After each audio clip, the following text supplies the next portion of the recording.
Hey guys, it's Alice. So today is another video in my Freelance Friday series. If you're new here, I am a freelance graphic designer, YouTuber, creative person. I haven't quite thought of a job title yet, but basically I'm here to share with you my freelance knowledge every single Friday. So if you aren't subscribed to my channel, please make sure you do. And yeah, so today we are talking about overcoming creative block, how to get motivated, how to stay motivated, especially when you've got a bit of a deadline. So hopefully I can help you out here. I've just completed a 3-year degree studying design, creative related things, and I have made a list of the 10 main things that I use. As always, I'm not an expert, so if you do have anything to add to this conversation, please do down in the comments below. And if you find this video useful, give it a huge thumbs up for me because it really helps me out. So let's get straight into the 10 pointers to help you stay motivated. So these aren't going to be in any particular order, but the first one for me is always to get it down on paper. Now I know within the digital world it's so easy to write notes in your phone, on your laptop, and I do that more often than not, but now I've discovered that I actually find it a lot easier to come up with ideas when I'm writing them down. So even now, for example, I've got this notebook filled with all the notes for this video, and I've taken to using this exact notebook every time I start writing notes because it just helps me kind of visualize it and just do like a mind map, you know? So things like that, mind maps are helpful, lists, write down some columns, write down some words that you're thinking about and maybe related words. So for example, I'm actually currently making a logo to do with poetry, and they have the symbol of bees. It's like a kids poetry group. So I basically sat down and wrote down related words to do with bees and poetry and tried to kind of come up with a creative solution. That's basically what we are as graphic designers. We're creative problem solvers. So number 2, actually does seem quite counterproductive, and I know as a workaholic I don't often do this, but when I do, it really helps, and this is to take a step back. This basically just means put all your stuff down, stop your work, go out, get some fresh air and take a break, whether that involves going for a walk, going to a coffee shop for a coffee, walking the dog, reading a book. Literally just get out of your environment and go and take in the world. And I know it can be difficult during deadlines and stuff when you've got things quite fast paced, but honestly you'll be a whole lot more productive if you've gone out there, refreshed your brain, press the reset button and come back, rather than spending 3 hours staring at your laptop aimlessly hoping for something to come out. So hopefully you'll be more productive in the long run. Trust me, I know that helped me so much when I was at uni. When I was like stuck with my work, I just went out and cleared my head, and then I got back to it when I got home, and I was 100 times more productive. So if you do some kind of illustrative work like I do, or even like logo design, I guess you could apply this to a lot of areas of graphic design. I definitely recommend doodling because it kind of kickstarts your brain into thinking about ideas. Like, don't just sit there with a blank piece of paper wondering how on earth you're going to complete this project. Literally just scribble across it and get started. I often find looking at a blank piece of paper is really daunting, so I'll just sit and doodle.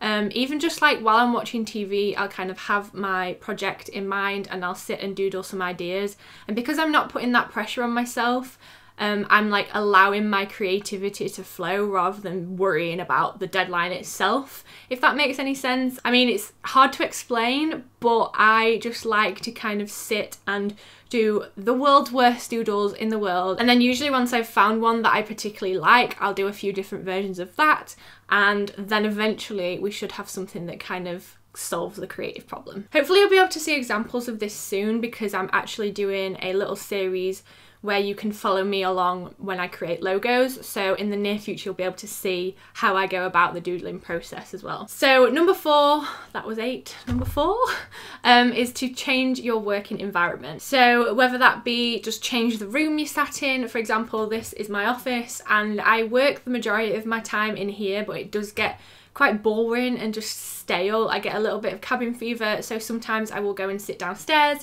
I will go and sit in the conservatory. I've even sat in the garden and done some work before.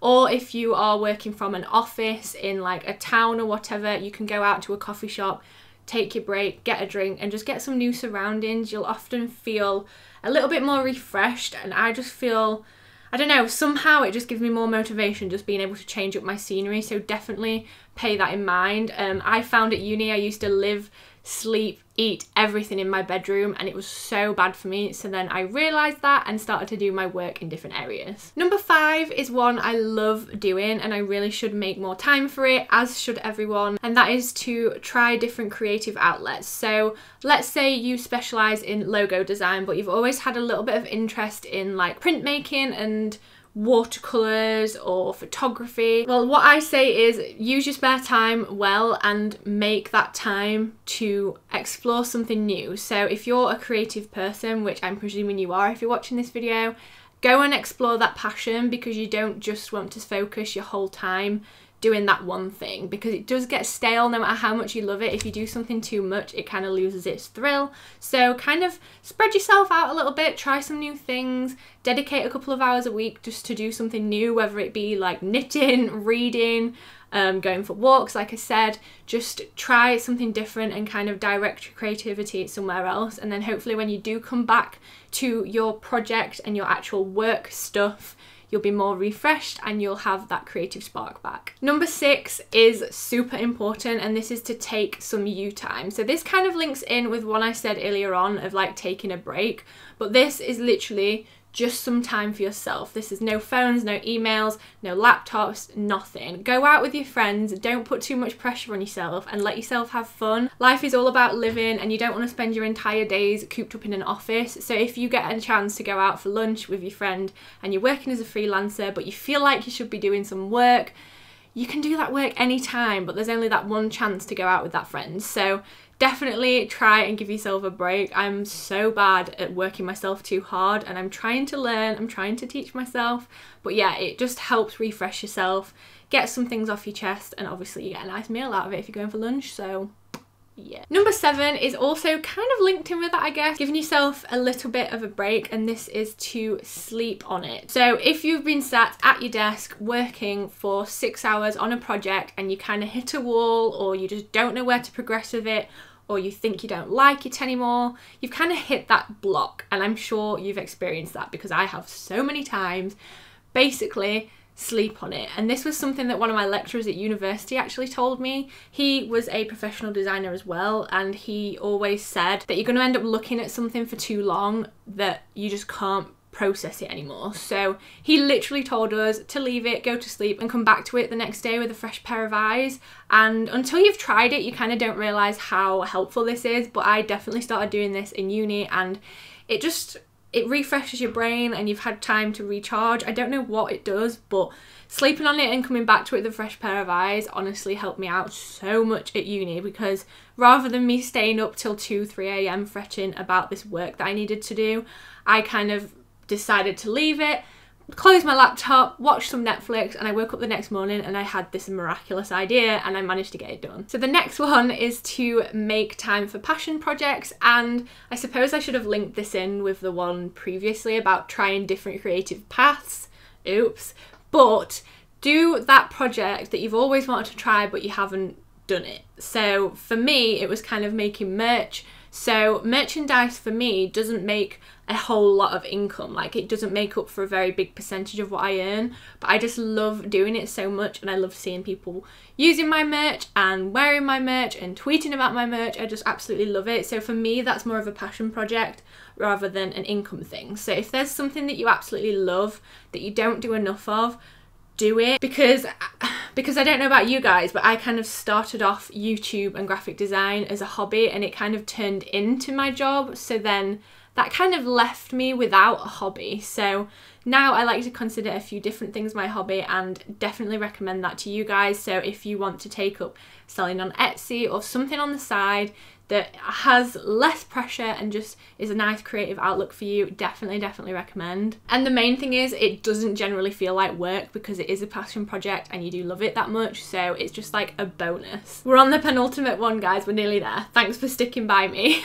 So when you are drawing and creating projects and making new things, the first one is most likely going to be shit, putting it bluntly. Like the first thing you draw is probably 98% of the time not going to be the final one, and that's absolutely fine. And I think that kind of links back to being really scared to start drawing on a blank page. Like you don't want to start because you don't know where to start, so then you don't. It kind of like is a knock-on effect. So Just don't be worried about that first doodle being absolute nonsense, whether it's just a scribble or anything. Just get something down, kind of get your brain started, and don't put too much pressure on yourself. And then finally, one that I seriously lack in all areas is to have faith in yourself. Now, I think this kind of comes with time. I'm definitely still learning on this one, so I don't know.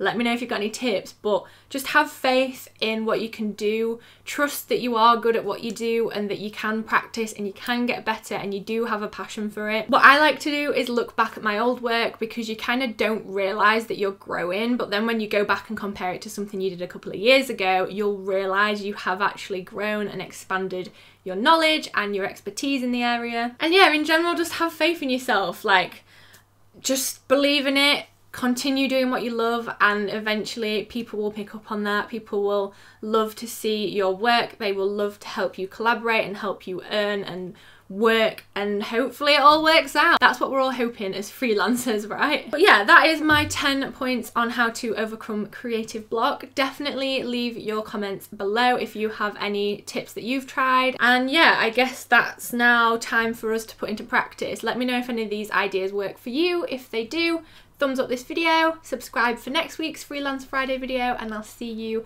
very, very soon with a weekly vlog. Bye!